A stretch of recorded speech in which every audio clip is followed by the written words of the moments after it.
कि अब एसपी के गढ़ भी खतरे में आ गए हैं। अब खुद मुलायम सिंह की सीट मैनपुरी संकट में है। क्या अखिलेश बचा पाएंगे मैनपुरी? देखिए।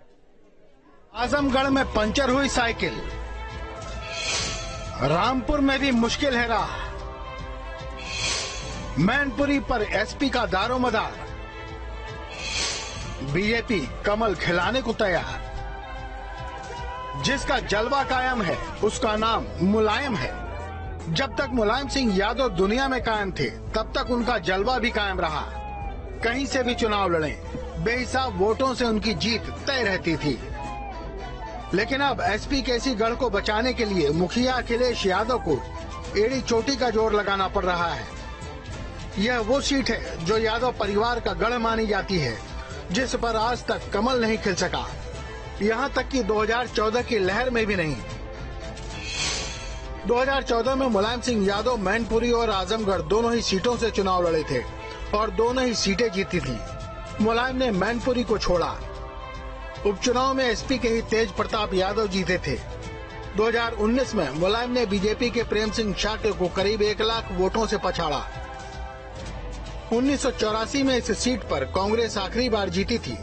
उसके बाद 1992 में समाजवादी पार्टी के गठन के बाद मुलायम 1996 में भारी अंतर से चुनाव जीते थे।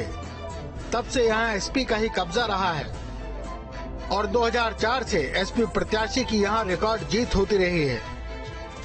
मैनपुरी की सीट बचाने से पहले एसपी के हाथ से उसके गढ़ छूटते गए हैं। एसपी के हाथ से आजमगढ़ सीट छूटी, जहां दिनेश लाल यादव ने कमल खिलाया। आजम खान पर कार्रवाई के चलते रामपुर सीट की स्थिति भी डावाडोल है। रामपुर संसदीय सीट भी बीजेपी के घनश्याम सिंह लोधी ने छीन ली। कन्नौज सीट भी मुलायम परिवार से छिन गई, जब डिम्पल यादव 2019 में बीजेपी की सुब्रत पाठक से हार गयी। ऐसे में जिन सीटों पर मुलायम परिवार का डंका बोला करता था, वहां पहचान का संकट खड़ा हो रहा है। हालात ये है कि गोला गोकर्णनाथ के उपचुनाव में एसपी ठीक ढंग से प्रचार भी नहीं कर सकी। कई बार बेइज्जती झेलने के बाद भी चाचा शिवपाल यादव फिर आस लगाए बैठे हैं कि अखिलेश उन्हें मैनपुरी से चुनाव लड़ने का मौका देंगे, क्योंकि जसवंत नगर विधानसभा सीट से चाचा शिवपाल लगातार विधायक रहे हैं। लेकिन शिवपाल पर अखिलेश को अब उतना भरोसा भी नहीं और अब तो अखिलेश के पुराने साथी भी धीरे धीरे किनारे होने लगे हैं। जातीय समीकरण देखें तो यहाँ हमेशा यादवों की तूती बोलती रही है। मैनपुरी में मतदाताओं की संख्या करीब 18 लाख है, जिसमें करीब 35% वोटर यादव हैं। 2019 के आंकड़ों के मुताबिक यादव मतदाताओं की संख्या 4,30,000 के करीब है। दूसरे नंबर पर 2,90,000 शाक्य मतदाता हैं। 2 लाख क्षत्रिय वोटर हैं। एससी वोटर्स की संख्या 1.5 लाख के करीब है। वहीं 1,10,000 ब्राह्मण मतदाता भी हैं। लोध वोटरों की संख्या 1 लाख के करीब है। यहाँ 70,000 वैश्य और 60,000 मुस्लिम मतदाता हैं। लेकिन अखिलेश सिर्फ जातीय वोटर के सहारे ही रहे तो ये सीट भी उनके हाथ से खिसक सकती है, जबकि बीजेपी के लिए ये 2024 से पहले बेहतर मौका होगा।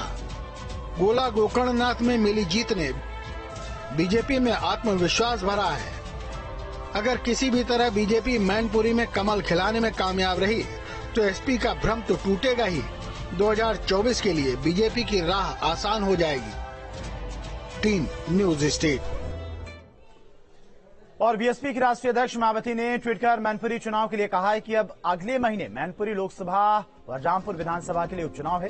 आजमगढ़ की तरह ही सपा के सामने अपनी इन पुरानी सीटों को बचाने की चुनौती है। देखना होगा कि क्या सपा ये सीटें भाजपा को हराकर पुनः जीत पाएगी या फिर वहां भाजपा को हराने में सक्षम नहीं है, ये पुनः साबित होगा।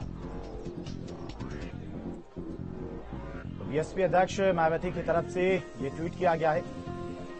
इस बार देखना होगा कि सपा अपने गढ़ को बचा पाती है या फिर नहीं बचा पाती।